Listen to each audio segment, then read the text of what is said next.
Hello friends, Namaskar. Myself Dilip Kohil. Today we are going to discuss unit number 4, read 2. The poem, title of the poem is Blind Deaf Fish.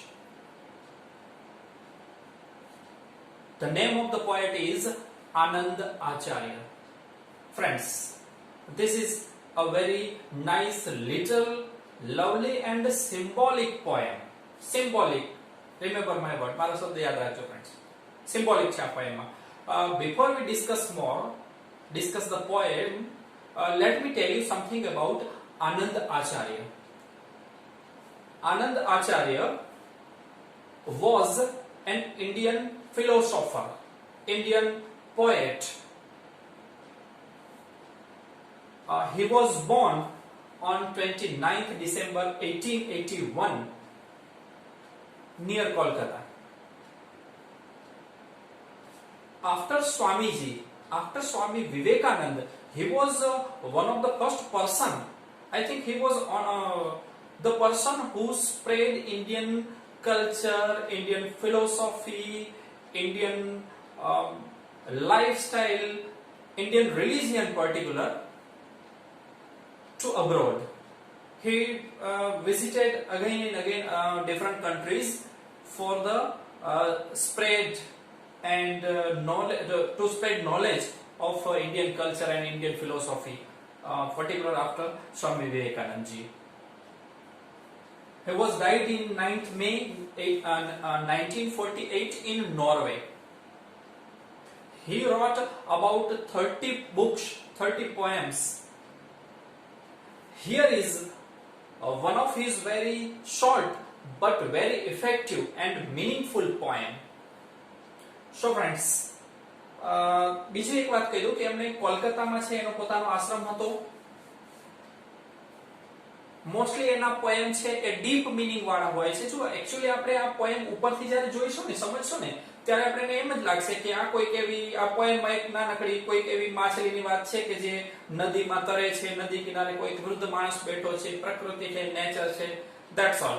But આ બધાની વચ્ચે બહુ deep meaning રહેલો છે જે આપણે સમજવાનો છે, along with the meaning, along with the translation of the poem. So friends, let we start. બહુ નાની છે પોએમ, સમજીએ. જોતા જજો ફ્રેન્ડ્સ. તમારી પાસે બુક હોય તો બેસ્ટ છે, ન હોય તો કઈ વાંધો નહીં, અહીંયા તમારી સામે સ્ક્રીનમાં પણ તમને મળી જશે. ઓકે.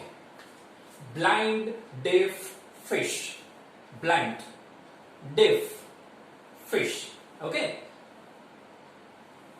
આંધળી અને બહેરી માછલીની વાત છે અહીંયા. મેં કીધું ને સિમ્બોલિક છે. एक्चुअली आंधળી અને બહેરી માછલી છે એ હ્યુમન ઉપર, માનવ ઉપર, મનુષ્ય ઉપર, એટલે કે આપણા બધા માટે સિમ્બોલિક છે, આપણને લાગુ પડે છે. How I explain after the poem, within the poem. In a dark કેવ. હવે ફ્રેન્ડ શું જોઈએ, એક વસ્તુ ખાસ સમજી લેજો. મેં અગાઉ પણ ડિસ્કશન કરેલી છે કે જ્યારે તમે પોએમ સમજતા હો ત્યારે એક એક એનો વર્ડ નહીં પણ એના પોએમમાં આપેલી સાંજા આપેલી હશે અને એક સાથે એક સેન્ટેન્સ બનાવીને જ્યારે સમજશો તો તમારા માટે ઈઝી રહેશે. તો આપણે પણ આવી રીતના સમજવાનું છે કે ઇન અ ડાર્ક કેવ. બહુ સિમ્પલ, જોતા જજો ફ્રેન્ડ્સ. ઇન અ ડાર્ક કેવ. ડાર્ક અંધારું અને કેવ એટલે કે ગુફા. એક અંધારી ગુફામાં, જોતા જજો ફ્રેન્ડ્સ, ઇન અ ડાર્ક કેવ ફ્લોસ અ ડાર્ક રિવર. एक्चुअली અહીંયા તમને એડજેક્ટિવ્સ પણ આપેલા છે, વિશેષણો આપેલા છે.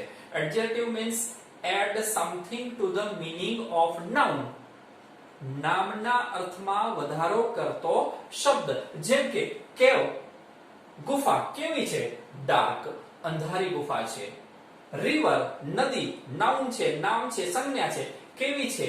ડાર્ક રિવર છે, અંધારી નદી છે. ઓકે. ઇન અ ડાર્ક કેવ. ઇમેજિનેશન કરજો ફ્રેન્ડ્સ, તમને પિક્ચરાઇઝેશન થવું જોઈએ તો તમને બહુ ઈઝીલી યાદ રહી જશે. In a dark cave, અંધારી ગુફામાં, flows a dark river. Flow એટલે વહેવું. એક અંધારી નદી વહી રહી છે.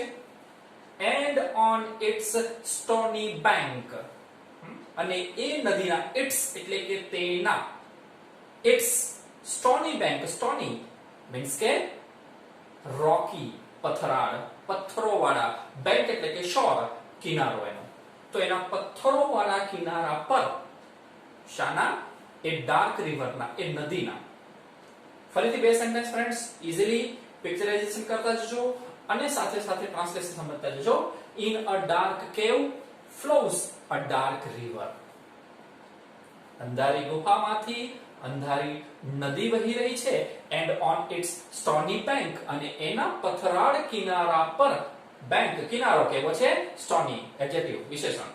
And on it's stony bank there sits a man. ત્યાં એક માણસ બેઠેલો છે. Okay, old as the sun or older. મનુષ્ય બેઠેલો છે, માણસ બેઠેલો છે. કેવો છે? old as the sun. સૂર્ય જેટલો વૃદ્ધ છે. હવે ફ્રેન્ડ્સ તમે સમજી શકો કે એક્ચ્યુઅલી છે સૂર્ય જેટલો વૃદ્ધ એટલે કે આવી આપણે ઉપમા કોઈકને આપવી હોય તો ભગવાનને આપી શકાય, ગોડને આપી શકાય. તો સૂર્ય જેટલો વૃદ્ધ ઓર ઓલ્ડર, એડજેક્ટિવ, વિશેષ, sorry, degree of comparison, old અને ઓલ્ડર અને ઓલ્ડેસ્ટ અથવા તો એલ્ડેસ્ટ આપણે જેમ કહીએ છીએ. તો જે એ માણસ બેઠેલો છે, ઓલ્ડ એઝ ધ સન, સૂર્ય જેટલો વૃદ્ધ છે અથવા એનાથી પણ વધારે વૃદ્ધ છે. Weaving a yarn of rainbow. શું કરી રહ્યો છે? વીવ એટલે એક્ચ્યુઅલી વણવું, વણાટકામ કરવું, ગૂંથવું. વીવિંગ અ યાર્ન ઓફ રેનબો. રેઇનબો બની રહ્યો છે, રેઇનબો બનાવી રહ્યો છે, ગૂંથી રહ્યો છે. રેઇનબો અર્થાત કે મેઘધનુષ્ય. તો આ કામ તો ભગવાન જ કરી શકે ને friends.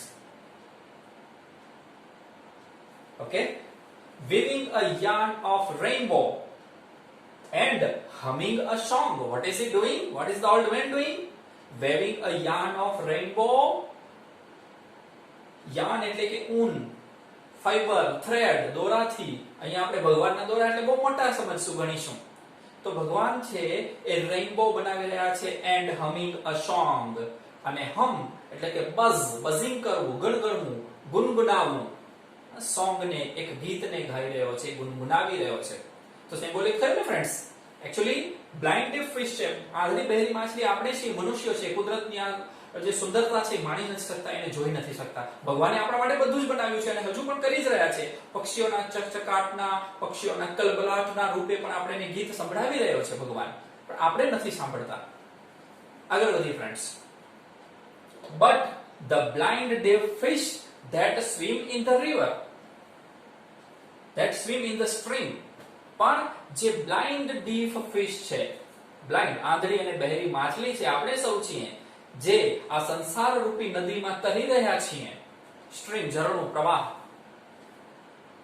she neither yarn nor man. ના તો આપણે એ યાનને, મેઘધનુષ્યને, કુદરતના રૂપોને, કુદરતના રંગ અને સુંદરતાને જોઈ શકીએ છીએ. nor the man, કે ના તો આપણી અંદર પ્રકૃતિમાં રહેલા ભગવાનને આપણે જોઈ શકીએ છીએ. nor hear their everlasting song, કે ના તો એનું everlasting song, હંમેશા જે ગાતું રહે, ગુનગુનાતું રહે, જેને અનએન્ડિંગ, જેનો ક્યારે અંત ન હોય, અનંત સોંગ છે એ ગાઈ રહ્યો છે ભગવાન, પણ આપણે સાંભળી શકતા નથી. તો ફ્રેન્ડ્સ, આ એકદમ શોર્ટ અને સ્વીટ એનું ટ્રાન્સલેશન થયું. હજુ એકવાર ફટાફટ તમે સાંભળતા જજો, સમજતા જજો. ચલો. ઇન અ ડાર્ક કેવ, સિમ્પલ થઈ ગયું. ઇન અ ડાર્ક કેવ flows a dark river and on its stony bank, bank એટલે કિનારો, stone, પથ્થર, પથરાળ કિનારા પર there sits a man. માણસ બેઠેલો છે. old as the sun or older. સૂર્ય જેટલો વૃદ્ધ છે અથવા એનાથી પણ વધારે વૃદ્ધ છે. weaving a yarn of rainbow. Rainbow છે જે મેઘધનુષ્ય છે એને બનાવી રહ્યો છે, એને ગૂંથી રહ્યો છે. and humming a song, અને ગીત ગાઈ રહ્યો છે. but the blind deaf fish, પણ આપણે બધા મનુષ્યો છીએ, આંધળી બહેરી માછલી જેવા છીએ, કંઈ જ નથી કરી શકતા. see neither yarn nor man. યાનને, એના દોરાઓને, એના રેસાઓને, એની સુંદરતાને નથી જોઈ શકતા, કે નથી ભગવાનને જોઈ શકતા. nor hear their everlasting song, કે નથી એના અનંત સોંગ છે, જે ગીત છે એને આપણે જોઈ શકતા. તો ફ્રેન્ડ્સ આ થયું એનું ટ્રાન્સલેશન. એના સિમિલર મીનિંગ્સ, ગ્લોસરી અને ક્વેશ્ચન આન્સર છે એ આપણે બીજા વિડીયોમાં જોઈશું. છેલ્લે ફ્રેન્ડ્સ એક જ રિક્વેસ્ટ કે વિડીયોને તમે લાઈક, શેર અને સબસ્ક્રાઇબ કરજો, જેથી કરીને બેલ આઇકન દબાવજો, જેથી કરીને નવા નવા વિડીયો જે મૂકું એ તમે ફરીથી નોટિફિકેશન મળે તમને તો એને જોઈ શકો. Wish you all the best. Thank you very much.